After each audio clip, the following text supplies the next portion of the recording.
appris Mi'ut Tzchok. Petit Mi'ut Tzchok, il faut être un petit peu sameach pour bien étudier la Torah. Vous êtes là? Vous êtes restés? יש לנו עכשיו מיעוט דרך ארץ. Encore une fois, on parle ici des niveaux qu'un homme doit atteindre pour réussir en Torah.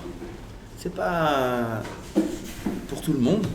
Si quelqu'un il veut être connu Kinyan la Torah, comme on a appris vendredi, Mi shenibo nesao, celui que son cœur il emporte, il a envie d'acquérir les kinyanim de la Torah et d'avoir sur sa tête la couronne de la Torah, alors il faut faire ces 48 kinyanim, ces 48 conditions. Une des conditions c'est mi'ut derech eretz. Derech eretz, c'est l'habitude des gens. On dirait si Rashi dit quelque chose.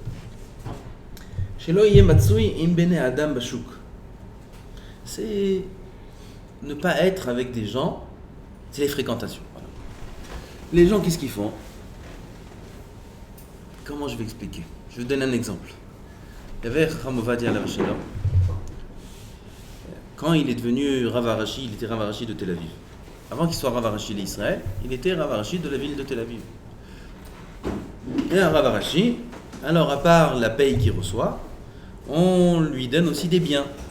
On va voir dans sa maison, on lui donne des meubles, et c'est un Rav, il faut qu'il ait tout ce qu'il faut.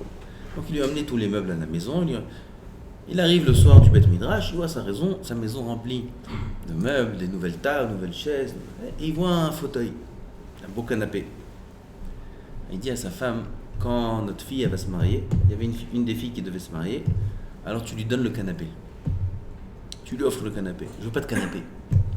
Et pourquoi tu veux pas de canapé? Qu'est-ce qu'il y a? Et parce que si on a un canapé, les invités, quand ils vont venir, ils vont pas partir. Ils vont rester des heures. Et moi, j'ai pas le temps, je dois étudier la Torah. Elle, ils se manachent canapé. Et assis-toi sur le canapé, et là-bas, c'est dur de se lever après. Okay? J'ai pas le temps. Donc, c'est les mots de Torah. C'est Shelo yimatsuim bnei adam bashuk. Réduire les... on va dire fréquentation avec les gens et de perdre du temps avec les gens, tout ça c'est une question de perte de temps. Mais au derech eretz, c'est ne pas avoir affaire à tous les inyanim du monde. Par exemple, on va dire un jour, il devait recevoir le Rosh Memshala en Tafshin Ain Bet, il y a 4 ans. Il y a 4 ans, donc 2 ans avant qu'il soit Nifta, il y avait le Rosh Memshala, Netanyahou. Il est venu rendre visite au Rav Ovadia pour prendre avec lui des conseils, une bracha, etc. À l'extérieur, c'est qu'il prend une bracha. Mais derrière, en vérité, tous les conseils de tout ce qui est même les choses les plus secrètes au niveau des actions bitroniot, comme on dit, des actions de l'armée, etc. Tout ça, il se conseillait beaucoup avec Rav Ovadia, à la Meshach. Et Rav Ovadia, lui, il était dans son limoud. Et quand ils arrivent, la pamalia, toute l'équipe du Rosh Memshala, d'abord ils rentrent les gens de la sécurité, et ils rentrent quelques ministres qui accompagnent le Rosh Memshala, et ils commencent à tous débarquer dans la maison du Rav. Le Rav, il n'a pas fait attention. Il était dans sa Gemara, dans ses Sfarim, comme d'habitude. Rosh Memshala, pas Rosh Memshala, ça ne change rien pour lui. Le jour même, il y avait dans un kollel qui était un des kollelim du Rav, alors les Avrechim là-bas, ils ont parlé, il a entendu le Rav qu'ils ont parlé toute la journée.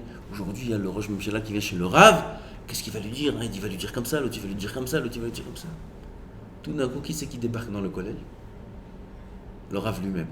On va dire, il débarque dans le kollel. Pourquoi? On est venu lui dire, on a entendu, il y avait beaucoup de Bitul Torah, ils sont tous en train de parler en plein milieu du Seder, de ce rendez-vous de ce soir avec le président, Premier ministre. Alors on va dire, il est rentré tout de suite dans le kollel. Il a arrêté son niveau, il est rentré dans le kollel. Il dit, qu'est-ce que vous croyez? Que ma tête, elle est en train de réfléchir, qu'est-ce que je vais lui dire, qu'est-ce qu'on va parler? C'est vrai que cette rencontre-là, elle est importante. Il peut amener beaucoup de choses, au yeshivot, au taktiv, comment on dit taktiv? Ils ont coupé toutes les subventions, des yeshivot, de la Torah, des avrechim, ils ont coupé, ils ont remis, Un mot du Rav Ovadia, ça change beaucoup. Dire Rav Ovadia, qu'est-ce que vous croyez? Que je suis en train de réfléchir? Même pas un instant, je réfléchis, qu'est-ce que je vais lui dire? Ce Ce que Hachem il va me mettre dans la bouche, c'est ce que je vais dire. Ma tête, elle est affairée que dans l'Imoud Torah. Et Bémet, c'était comme ça. Quand il est arrivé, le Rosh Memchala chez le Rav il était assis, en train d'étudier la Torah. Il pensait pas à autre chose que son Imoud Torah. Il est rentré au Rosh Memchala, sont venus, ils étaient tous devant lui, comme tout le monde quand il rentrait chez le Rav. Il faisait attention qu'il n'y avait personne. Il faisait pas cas de personne. Pas qu'il faisait exprès, il faisait pas exprès, il était très très concentré dans son étude. Le Rosh Memchala, il est arrivé. Et on lui a dit, la rabbinite elle est venue, la rabbinite n'était pas à l'époque. Les gens ils sont venus, il dit Rav il est là, il a vu le Rosh Memchala, il a fermé le livre, bechavot, comme tout le monde. Ils ont parlé 10 minutes, un quart d'heure, shalom, shalom, birechoto, shalom al Israël. Et on continue le limoud. Ne pas faire cas de tout l'ignanim qu'il y a autour. Un khatan par exemple. Un khatan. Regardez un khatan, il y a des gens, ils vont se marier. 3 mois avant leur mariage, ils sont en pause dans la vie. Il n'y a plus rien. Je vais voir la salle, je vais voir le truc, je vais voir le ça, je vais voir le traiteur. Et il faut que j'aille goûter et voir l'orchestre. Où ils jouent dans cette salle, et où ils jouent dans cette salle, et où ils jouent pour être sûr qu'ils jouent bien dans toutes les salles. Peut-être là-bas il y a un vent de l'Est ou de l'Ouest, peut-être ça lui change ses cordes de sa guitare. Il faut être sûr que c'est parfait. Et il va voir dans toutes les salles, il va voir là, il va voir là, il va voir là. Parce qu'il y a un mariage, c'est terminé. Un bachour, il m'a dit ce vendredi là. Il me dit un bachour, il me dit mais comment quand on est en plein dans le limoud, encore une fois on parle de niveau, en plein dans le limoud et tout, c'est un problème la période des shidurim. Pourquoi? La période des shidurim, c'est une période où un homme il est préoccupé avec son shidur et tout. Je lui dis, je comprends pas de quoi tu parles. Non, parce qu'un bachour il est en shidur. Parce que quelqu'un il est en shidur, il doit se marier. Il y a quelque chose qui change dans la vie. Ah putain. Quand il a rendez-vous chez le docteur, il y a quelque chose qui change dans son étude. À telle heure, il a rendez-vous chez le docteur. À telle heure, il a rendez-vous avec sa kala. À telle heure, il doit voir telle salle. Ok, un petit peu, il doit voir des salles. Un isocher, notre mariage, et voilà, mon père, il est là, il témoigne. Okay. J'ai pas vu la salle. Je savais pas dans quelle salle j'allais marier. L'orchestre, je savais c'était qui? Je savais pas. Le soir du mariage, j'ai vu c'est qui l'orchestre. Là, il y a d'art, qui c'est l'orchestre. Voilà, vous pouvez pas dire que je vous raconte des histoires. Il y a un témoin là. Okay. Je raconte pas d'histoire. L'orchestre, je savais pas qui c'était. Mon père, il m'a dit, quelqu'un, il est bien. Il est bien, prends-le. Il était super. La salle, j'ai pas vu. Je sais pas dans quelle salle j'allais marier. Qu'est-ce qu'on va manger? Qu'est-ce qu'on va mettre au repas? Les parents chez Rio, ils ont pris leur temps à ma place, ils sont partis, ils ont goûté, ça va, c'est bon le poulet, c'est bon le schnitzel, qu'est-ce qu'il y a de toute façon? Poulet, riz, schnitzel, Ken, il est bon le poulet, il est bon le truc, il est bon. Ken, c'est bon. C'est bien. Bisroutam, j'ai pu rester étudier et pas être préoccupé à aller voir telle salle et telle. Un costume, on est parti un jour, ils nous ont emmenés, on est parti un jour, premier magasin, on est arrivé, on a acheté le costume dans le magasin, premier magasin. Alors, il faut voir tel magasin et tel costume et tel. C'est pas dommage. C'est pas dommage pour tout ce temps de Torah qu'un homme peut étudier. Il va se marier alors 3-4 mois avant le mariage, terminé. Toute sa tête elle doit être là-dedans. Maf kamina. Et ça change. Zem yaoud derech eretz. Encore une fois, ça c'est quelqu'un qui veut acquérir la Torah. Il veut atteindre un niveau, il veut devenir quelque chose. Tu veux devenir quelque chose, perds pas de temps. Même si il y a des raisons valables, a priori, ces raisons-là ne sont pas valables. Il n'y a aucune raison valable pour perdre du temps. Aucune. Même pas un mariage. Tu peux le faire simplement le mariage. Je vous ai dit déjà Rav Toufik, à qui j'ai raconté, je crois aux élèves de Bekiout. C'est quoi son mariage de Rav Toufik? Chez Erie. C'était quoi son mariage? Il y avait une salle en bas de Porat Yosef, une salle de la yeshiva. Il y avait une liste là-bas, il fallait s'inscrire en temps et en heure pour recevoir la salle. Il s'est inscrit, voilà, telle date, je réserve la salle, c'était gratuit pour ceux qui étudiaient la yeshiva. Et il y avait là-bas les invités qui venaient. Il y avait 2 plateaux de gâteaux. 2 plateaux de gâteaux. Et il me dit, le plateau, on les mettait bien en hauteur, comme ça personne ne touche. Bien en hauteur. Et là-bas, il y avait la chanson qu'on chantait avec la bouche. Pas une guitare, rien du tout. On chantait, on faisait des danses, il y avait la choupa. Voilà le mariage. 50 shekels. 50 shekels le mariage. C'est tout. Valma, il me dit, chacun il avait une dira, chacun il avait un appartement. Il achetait un appartement. Un bedmevafter, comme on dit bedmevafter, un bail, je sais pas comment on dit, où ils achetaient un apport. Chacun il avait un appartement. Ils savaient où investir. Aujourd'hui, ils te font des mariages. 400 000 shekels le mariage. Un demi-million. Le mariage. Ils sont à la rue le lendemain du mariage. Ils savent pas où dormir. Qu'est-ce c'est ce mariage? Pourquoi tu mets tout l'argent là-bas pour 3 heures, 4 heures? Les gens ont perdu la tête. Et combien de bitul Torah? Et combien de préparations?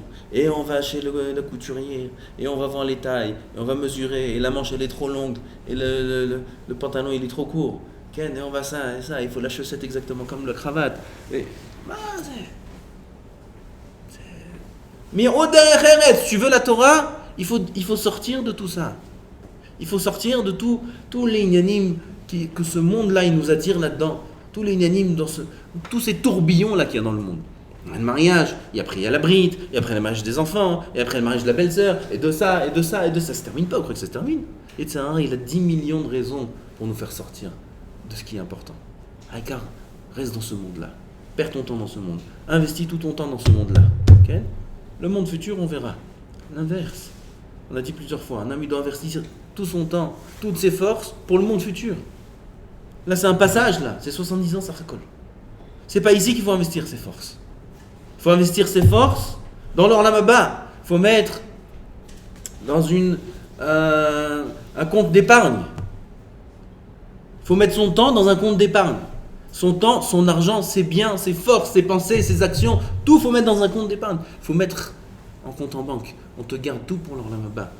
Mais si quelqu'un il va dépenser tout ça dans les nénimes durant la mazé, ok, là il a fait un bon aval, tout ce temps-là il est perdu. Il ne faut pas être compliqué, il faut être mis au derrière. Il doit acheter une paire de chaussures, il va faire le tour du monde. Il faut acheter une paire de chaussures. J'ai des choses que je sais. Des gens, ils vont faire 5, 6 magasins. Je connaissais un bachot, il pouvait acheter un costume que dans un magasin à Herzliya. Que là-bas. Et il était un bachot sérieux. Et le magasin, il ferme à midi. Il fallait qu'il perde un vendredi matin toute la matinée pour aller acheter un costume. Toute la matinée. C'est quoi la matinée d'un vendredi matin? Peut-être ceux qui m'écoutent, ils me prennent pour un fou. Tu sais quoi la matinée d'un vendredi matin? C'est 3 heures de limoud. 3 heures d'études. 3 heures d'études, ça coûte un costume. 3 heures d'études. Tu sais quoi perdre 3 heures d'études? C'est énorme. C'est Chaye Netzach. C'est une préparation l'Ichvot Shabbat Kodesh et ainsi de suite. On parle à un niveau haut, Nachon. On parle pour celui qui veut être connu, qui naît la Torah. Celui qui veut la Torah, celui qui comprend pourquoi il est dans ce monde-là. Il ne doit pas perdre son temps dans tous ces inanimes. Zemi Oder Eretz. Il y a encore beaucoup à parler sur ça. Toute la vie, elle est pleine de pièges, de perte de temps. Les ordinateurs, les téléphones. Combien de temps un homme il perd là-dessus? Combien de temps il perd là-dessus? Combien il rentre dans un truc, il y a encore un lien, il y a encore un lien, il y a encore un truc, et voilà, là il y a un nouveau. Hop, ça s'affiche. Qu'est-ce que c'est? Tac, il appuie, il l'envoie dans un autre truc. Et putain, ça bloque. Quand ça bloque, il faut débloquer. Alors, on débloquer, on va appeler Eliaou. Gambage, comment on fait? Ah, attends, pas de problème. Tac, allez, 3 heures. Il faut télécharger telle pièce, il manque dans le programme, et telle. Combien de temps on perd?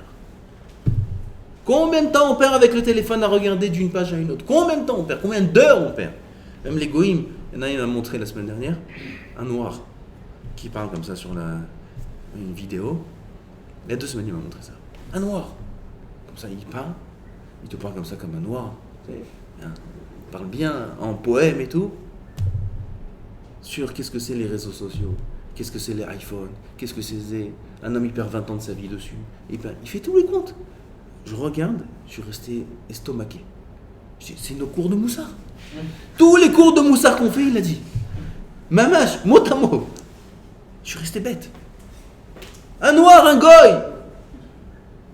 Et le système humanitaire, et que les gens ils se parlent plus, il n'y a plus de lien, un homme il devient seul, etc., etc. Eux ils ont cru développer la communication. En vérité ils ont limité la communication. Les gens ils se parlent plus, ils se connaissent plus. et ainsi de suite, et ainsi de suite. Et il parle combien c'est grave, et combien de temps un homme il perd, et ça, et ça, et ça, et ça, et ça. Il y avait des notions là-bas, et chaque fois il m'expliquait c'est quoi, des notions slafi, slafa, je sais pas quoi, ils se prennent des photos, je sais pas ce qu'il m'a dit. Hein? Comment ça s'appelle ça? Salafi, salfi? Hein? Selfie? Et il s'en fout, il m'a écouté 10 minutes pour qu'il m'explique qu'est-ce que c'est cette notion-là. J'ai appris des moussagim. Les filles, ils prennent des photos tout seuls, ils se mettent en danger, il y en a qui meurent, il y en a, je sais pas ce qu'ils me racontent. Prends en photo qu'un requin. Après, sur la photo, tu vois que le requin. Lui, il est dans le ventre du requin. Combien ils sont morts, des choses comme ça? Qu'est-ce que c'est ça? Ils s'en foutent les gens. Mais au derrière, la nouvelle école advarie, laisse ça au goïm. Qu'est-ce que nous, en Israël, on a besoin de tout ça? Perte de temps avec tous ces appareils, tous ces trucs. On n'a pas besoin de tout ça, nous. Ça, c'est un des kinyanim de la Torah. Un homme, il doit mettre toute sa tête que dans le spirituel, que dans le limud de la Torah. S'il n'est pas très professionnel dans les mitzvot, dans les tfilot, dans les ikoui rabim, dans le chesed, investir dans sa famille, mettre du temps dans sa famille. Okay? C'est pas d'afka limud Torah. C'est investir avec ses enfants, investir avec sa femme, du temps, leur donner de l'attention, etc., etc. Il y a beaucoup à faire à part tout ça. Be'orech apaim. Orech apaim, il dit... Non, il n'y a pas de Rashi sur ça. Orech apaim, c'est la patience. Ne pas se mettre en colère facilement, ne pas se mettre en colère rapidement. C'est Orech apaim. Comme on avait vu dans la paracha de la semaine, Moshe Rabbeinu, quand ils sont venus de la guerre de Midian, ils sont revenus avec les femmes. Et on sait que Moshe Rabbeinu, il devait mourir après la guerre de Midian. Termine la guerre de Midian et après tu meurs. Et Moshe Rabbeinu, il s'est empressé, il ne s'est pas laissé aller, il n'a pas laissé traîner, bien qu'il savait que sa vie dépendait de la guerre. Et après, quand ils sont venus avec les femmes de Midian qu'ils n'ont pas tuées, Moshe Rabbeinu s'est énervé. Il dit, comment vous avez amené ces femmes-là? C'est ces femmes qui ont fait fauter le peuple. Vaïktsof, Moshe. Il s'est énervé. Il s'est mis en colère. 3 fois il s'est mis en colère, Moshe. Ça, c'est une des 3 fois. Maintenant, ils disent les Bnei Moussa, il y a une colère plus les Shem Shamaim que celle-là. Alors Moshe, sa vie, elle dépendait de la guerre de Midian. Plus vite la guerre elle se termine, plus vite on termine l'affaire, plus vite il meurt. Moshe Rabbeinu, il a tout intérêt que ça traîne. Quand ils ont ramené les filles de Midian, Moshe, il aurait dû dire, bon, bah ça va, ça tombe bien. Voilà encore quelques jours à vivre, le temps qu'on termine cette affaire-là. Moshe, il se fâche. Pourquoi vous avez laissé les vivre, ces femmes? C'est une colère les Shem Shamaim. Et quand même, Moshe Rabbeinu, il a été puni sur cette colère. Il a oublié une halakha. La colère, ça fait oublier la Torah. Une fois, Rav Ovadia Alav Shalom, il y a son shamash qui lui a amené tous les matins les tefilines. Il s'appelle Tzvi Hakak. C'est son fameux shamash. Tous ceux qui sont partis voir Rav Ovadia, ils l'ont vu à lui. Et un matin, il lui a amené les tefilines. Et le Rav Ovadia, il a mis les tefilines. Et après, le shamash, il s'est rendu compte qu'il s'est trompé. Il lui a amené les tefilines de Rabbeinu Tam. Sur les tefilines de Rabbeinu Tam, on ne fait pas de bracha. On ne fait pas de bracha. Le Rav Ovadia, il a cru que c'était les tefilines de Rashi. Son shamash, il lui a amené, il a posé. Il a fait une bracha. C'est bracha de Vatala. Le shamash, il est venu voir le Rav après la tefila. Il dit, Kvoda Rav, il a commencé à trembler tout son corps. Il dit, qu'est-ce qu'il y a? Il dit, les tefilines que je vous ai amenées, c'est pas Rashi, c'est Rabbeinu Tam. Rav Ovadia, il l'a vu. Il a vu qu'il est... Ça, on va dire aussi, ça fait mal. Il a fait Bracha Levatala. Il lui dit, c'est pas grave. Qu'est-ce qu'il y a? Regarde, il a écrit, il lui a sorti un posek. Et un posek qui dit que c'est Kedaï qu'une fois dans la vie, un homme fasse une bracha sur les tefilines de Rabbeinu Tam. Une fois dans la vie. La halakha n'est pas comme ça. Il ne fait pas de bracha sur les tefilines de Rabbeinu Tam. Jamais de la vie. Okay? Mais il dit, voilà, il y a un avis comme ça. Ah, voilà, Mina Shamaim. On m'a entraîné à faire la bracha une fois de... C'est pas mis en colère ni rien du tout. Aval, il témoigne le Rav Hakak que toute la journée, il a vu le Rav Ovadia pleurer sur la bracha qu'il a fait des Vatala. Toute la journée, il a pleuré. Bracha les Vatala, c'est très grave. Et depuis ce jour-là, tous les matins, quand il lui menait les tefilines, il dit c'est Rashi. Ken? Ken, c'est Rashi. Tous les matins, jusqu'à la fin de sa vie. Pour pas qu'il y ait encore une fois une erreur. Avalma, c'est pas mis en colère. C'est pas mis en colère. Non, Shum Davar. Quand c'est les tzadikim, alayhim shalom, tous les tzadikim, ils savent, ils ont la émouna, ils ont le bitachon, que tout vient d'Hachem et qu'il n'y a pas sur quoi se mettre en colère. Baruch Adonai l'olam. Amen.